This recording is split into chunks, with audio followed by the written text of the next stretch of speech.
you all? This is E-Man Booze. Well, we have over 1,300 artisan distilleries operating in the United States today. That's a far cry from the 21 that were in business in the year 2000. You see, over the last 7-8 years, distilleries have been popping up everywhere.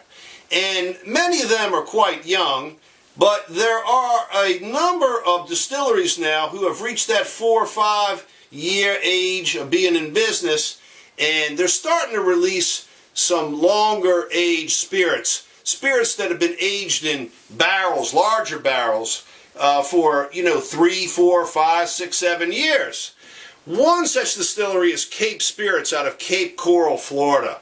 They produce the Wicked Dolphin brand of rums, and we've reviewed quite a few of those over the past 2 years. But recently I had the opportunity to get a hold of one of these, this one here, when I was in Florida last March. And my good friend Doug just recently came back from there and found one in a liquor store.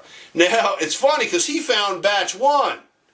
I was only able to get batch 2 last year. But we're going to get into these today because what we want to see is how well these distilleries can now compete against some of the major players, such as, well, we won't even bring their names up, but I think they're going to fare better, in my opinion, but we're going to find out today.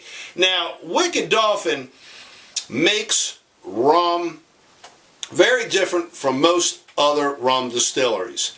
Most rum manufactured around the world is made from molasses. Wicked Dolphin uses brown sugar that is grown and harvested in Florida. Okay? No molasses.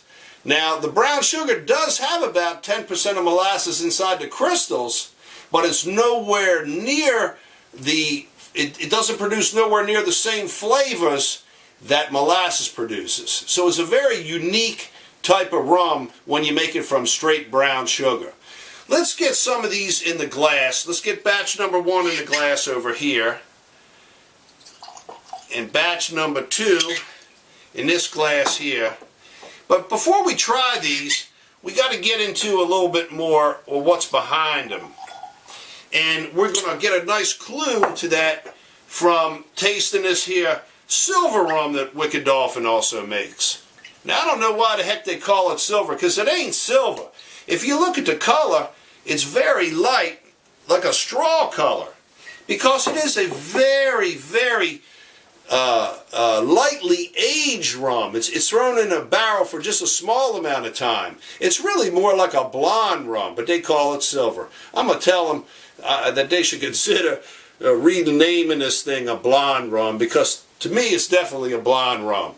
But the nice thing to see is when you drink this here spirit and you compare it to spirits that have been aged in barrels longer, you're going to see the progression of how the flavors of the rum change as the aging process takes a foothold. Alright, let's get the silver up on the nose. We've talked about this before when we review Wicked Dolphin Sunken Barrel Rum, but the fruit tones that they produce somehow through this brown sugar and probably the yeast that they use, I know that plays a big role in it here. The tropical fruit tones you get on the nose of this here rum are mesmerizing. Soursop, star apple, pineapple. I mean, these are aromas that you just don't pick up in most commercially produced lighter color rums. Wonderful, wonderful. You get a little bit of vanilla here, not a whole ton because it ain't aged in the barrel long enough to impart so much vanilla, but you do pick it up. There's like a nougaty type of thing going on, even almost like a cotton candy smell that you pick up here.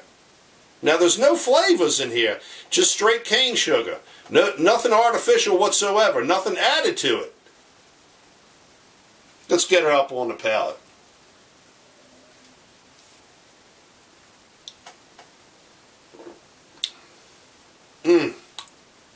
It's clean, very refined. Those tropical fruit tones The pineapples, the soursops, the Jamaican star apples, they're right there. What you smell, you can taste. I think you actually smell more than what you taste, but it's so tropical in nature, so much different than nearly any other nearly clear rum that I've ever had. It's actually a great sipper just like this. Now we know it makes good cocktails too, and I've made some neat cocktails with Wicked Dolphin rums over the past couple of years. So if you want to check those out, go back to the older YouTube reviews. This stuff is, I love it. Now, let's take a look at batch 1 and batch 2. Now these rums here are aged for, most of the rums are in the 3 to 5 year range, okay? And they're aged in used Kentucky bourbon barrels. So we should expect some of the flavors that the barrels impart into the spirits to come through here. Now the colors are nearly identical. I can't really tell much difference between the two, but let's nose them and see if we find a little difference.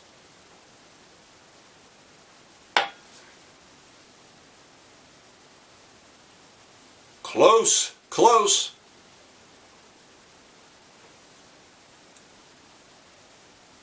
Man, I can't tell too much difference here. Now, batch 1, my good buddy Doug picked me up in Florida recently. Batch number 2 I got last year, and I don't know if I've already said this or not, but these are hard to get a hold of because there's only a couple hundred bottles each time they make them.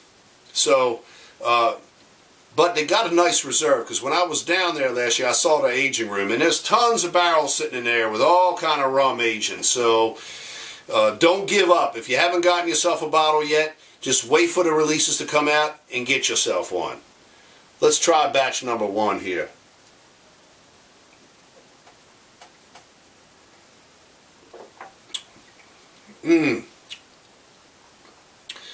Now I get a lot of those tropical fruit tones, but it's more masked by the flavors that the barrel staves impart into the spirit. And what I mean by that is the vanilla and the caramel, the toffees, the honey tones that come from wood, the spice notes, like the nutmegs, like the cinnamons, they're in here.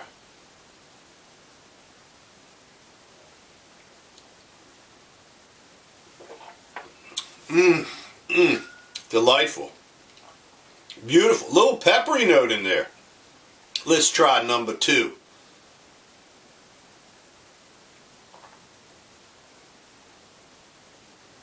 These are just tantalizing.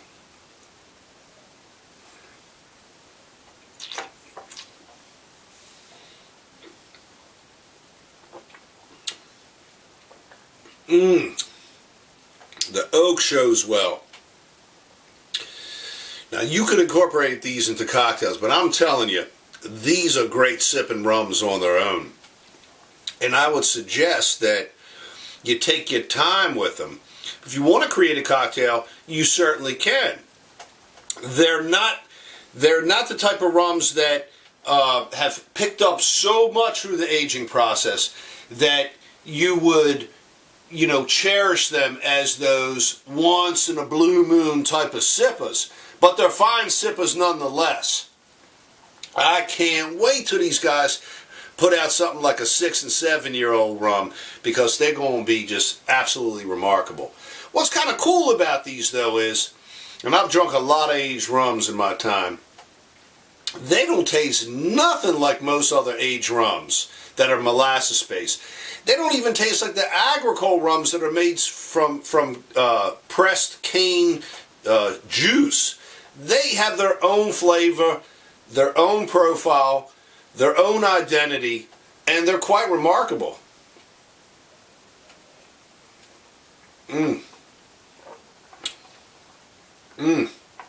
The spiciness, the fruitiness. I love what these guys are doing.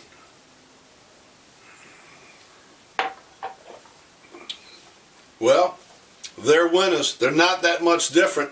So I think that's something to say for quality control. Whatever they're doing, we know they're double distilling. We know they're taking their time. We know they're aging right. We know they're using all natural products. We know they're sourcing everything from Florida. It's truly like a loco-centric type of product, and I love it. I love the fact that Joanne Alardo started the distillery because she was upset that nobody in Florida was making rum from Florida sugarcane. After all, Florida produces 50% of all sugar consumed in the United States.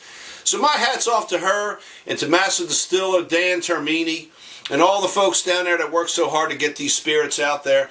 We do find them in Maryland. We do find them in Washington, D.C., of course, Florida, a couple other states. Check them out on the internet, wickeddolphin.com. I'm sure you can order these spirits online. Give them a chance. You won't be disappointed. And keep an eye out on them, because I predict 5 years from now, Wicked Dolphin is going to have some of the premium rums that are available on this planet for us to purchase, consume, and enjoy. I'm E-Man Booze. Bye, you all.